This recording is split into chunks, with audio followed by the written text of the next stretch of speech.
Halo, Assalamualaikum warahmatullahi wabarakatuh. Baik, kita jumpa lagi dalam video pembelajaran pada mata kuliah Fisika Bangunan. Jadi kali ini kita akan membahas tentang material peredam suara. Bersama saya, Ibu Darwati Pratamasari.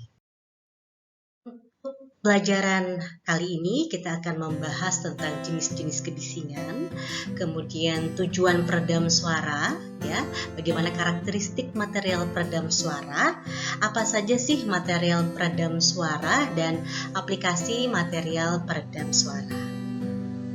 Oke, untuk jenis-jenis kebisingan sudah diketahui bersama setelah saya bahas di pertemuan sebelumnya. Kita ulas lagi dari Wardana tahun 2001 mengungkapkan bahwa kebisingan itu dibagi menjadi 3. Ada kebisingan yang pertama, ada kebisingan intrusif, ya, kebisingan yang datangnya tidak secara terus-menerus. Misalkan apa? Misalkan kita berada dalam suatu ruangan, kemudian ada pesawat terbang yang melintas di atas ruangan kita. Nah, itu kan tidak secara terus-menerus ya, tapi cukup mengganggu karena ada kebisingan. Pasti akan menarik perhatian kita tuh. Oh ya, ada pesawat terbang nih melalui situ. Tapi ketika pesawat itu jauh, semakin jauh, maka suara bisingnya juga akan semakin menghilang. Yang kedua, ada kebisingan kontinu, yaitu kebisingan yang datang secara terus-menerus dalam waktu yang cukup lama. Misalkan pekerjaan sondir, ya, atau pekerjaan tanah, ya, menggunakan sondir itu cukup lama pengeboran dalam tanah, ya. Ketika sondir dalam waktu jangka yang cukup lama, ya, sampai menemukan tanah keras, ya, dan itu terdengar mengakibatkan kebisingan dan getaran, ya, pada area sekitarnya. Yang ketiga, ada kebisingan semi kontinu atau intermittent, yaitu kebisingan yang hanya sekejap kemudian hilang dan mungkin akan datang lagi.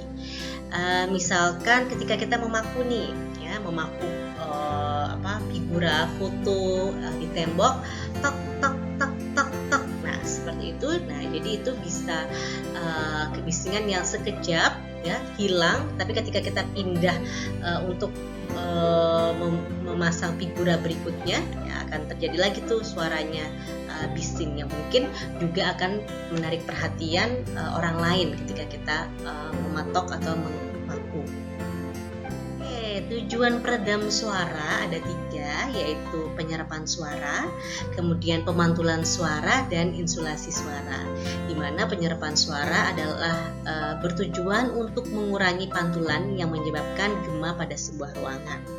Kemudian pemantulan suara bertujuan untuk membantu mengurangi tingkat kebisingan di ruangan dengan cara memantulkan suara ke tempat yang lain. Tujuan peredam suara yang ketiga adalah insulasi suara yang mencegah, mengurangi kebocoran suara dari suatu ruangan ke ruangan lainnya. Kita mengenal beberapa karakteristik material peredam suara, ya. Jadi yang pertama ada tingkat densitas permukaan, misalkan menggunakan triplek, ya, salah satunya. Jadi densitas permukaan adalah berat bahan tipis yang mendekati 0 dibagi dengan luas permukaan bahan tersebut. Yang kedua, ada tidak turut bergetar atau dapat meredam getaran. Contohnya partisi dengan bahan viskolatis dan resilient channel. Ya, ini bahan kedap suara yang baik dan tidak mudah bergetar atau meneruskan getaran sehingga mampu untuk meredam suatu getaran. Kemudian bisa juga karakteristik yang lain itu memantulkan suara, ya. Bahan yang memantulkan suara lebih besar cenderung memiliki nilai kedap suara yang lebih besar, ya, karena semakin besar energi yang sudah dipantulkan, maka semakin sedikit energi suara yang diteruskan. Di ruangan yang bidangnya terbuat dari beton lebih banyak memantulkan suara dibandingkan material kayu. Kemudian tingkat ketahanan udara, ya, karakteristik berikutnya adalah tingkat ketahanan udara. Material dengan tingkat ketahanan udara yang tinggi memiliki nilai kedap suara yang lebih baik.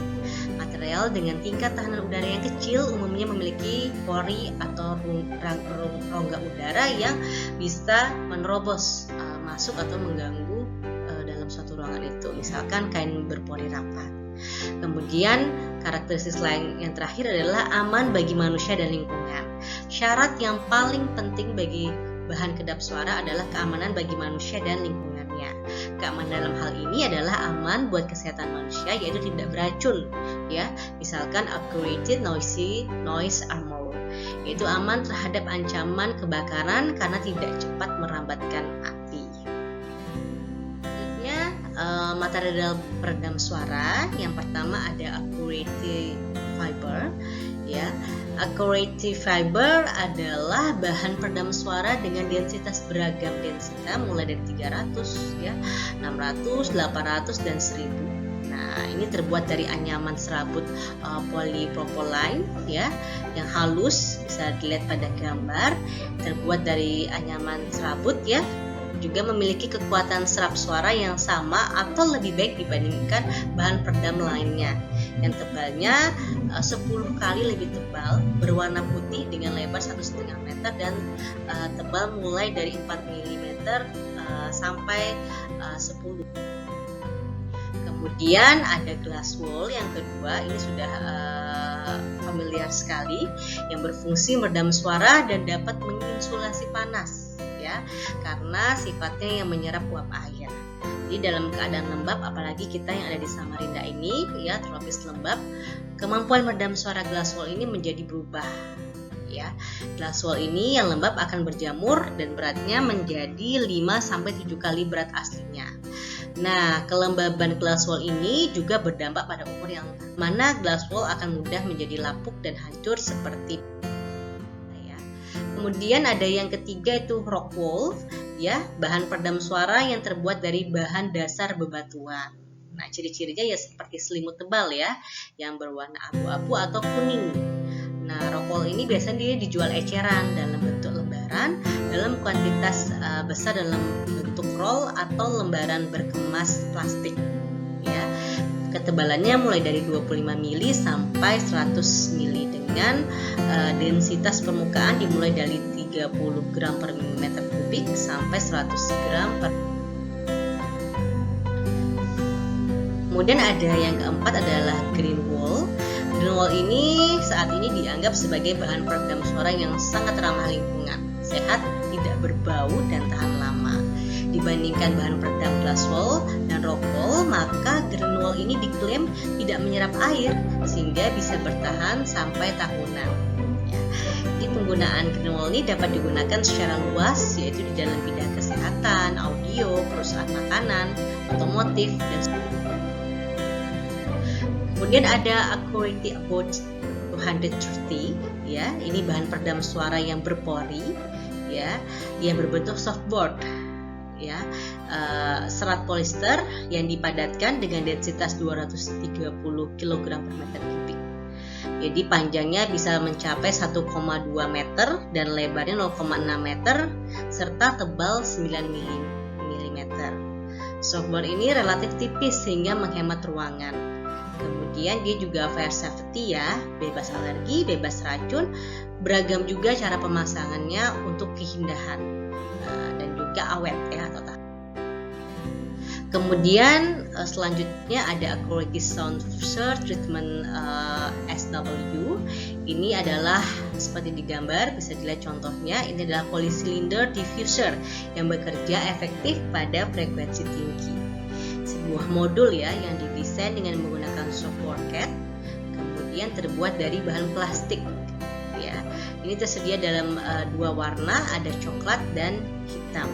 Dipasangkan dengan beragam posisi yang mengakibatkan pemasangannya mudah dan cepat dalam skrup yang telah menggunakan skrup, ya, yang telah disiapkan terlebih dahulu. Kemudian ada Acoustical Board Panel, ya. Ini sebuah panel peredam suara yang memiliki redaman suara pad frekuensi mid bass dan treble. Redaman suara pada mid bass ini berfungsi untuk mengatasi resonansi, ya, dan redaman suara pada frekuensi tinggi yang berfungsi untuk meredam pantulan awal atau gema, echo, dan reverberasi. Aplikasi material peredam suara itu biasanya kita gunakan di studio rekaman, tempat karaoke, ya, untuk menghasilkan rekaman suara yang berkualitas tinggi. Peredam suara dapat membantu mengurangi kebisingan di ruangan kantor, bisa juga ya, dan meningkatkan fokus dan produktivitas karyawan kalau digunakan di ruangan kantor. Kemudian juga bisa digunakan di rumah sakit, ya. Peredam suara yang dapat membantu menciptakan lingkungan yang tenang, nyaman bagi pasien di rumah sakit. Kemudian juga auditorium, ya, peredam suara yang dapat meningkatkan kualitas suara yang tidak mengganggu orang di luar auditorium tersebut. Beberapa kesalahan dalam memasang peredam suara itu banyak orang yang menggunakan kotak wadah telur maupun spons yang berbentuk wadah telur untuk membuat ruangan menjadi kedap suara. Padahal spons ini tidak dapat digunakan sebagai peredam suara karena fungsi utama spons telur adalah menyerap frekuensi suara tertentu, bukan mencegah suara agar tidak keluar masuk ruangan. Memasang spons telur ini pada struktur permukaan ruangan, maka yang terjadi justru reverb, ya, atau reverbnya tidak seimbang. Ini tipis ya, wadah telur yang apalagi berbahan kardus. Kita ambil contoh saja, misalkan dalam suatu ruangan, sebuah kamar, kita tempelin, nggak usah pakai spons karena dia sama seperti kardus ya, kita tempelin kardus walaupun setebal apapun kardus itu kita tempelkan di dinding ruangan kita, tetap saja masih suara bisa keluar, ya, suara di dalam maupun di luar ruangan bisa masuk atau bisa keluar terdengar. Kemudian menggunakan mineral wool, ya, tetapi tidak dipadukan dengan material-material pengedap suara yang lain. Beberapa orang yang langsung menempelkan mineral wool itu pada dinding akan melapisnya dengan kain tipis. Nah, seharusnya itu ditutup dengan material-material soundproofing yang tebal, kaku, dan berat seperti papan gipsum maupun GRC board, ya, supaya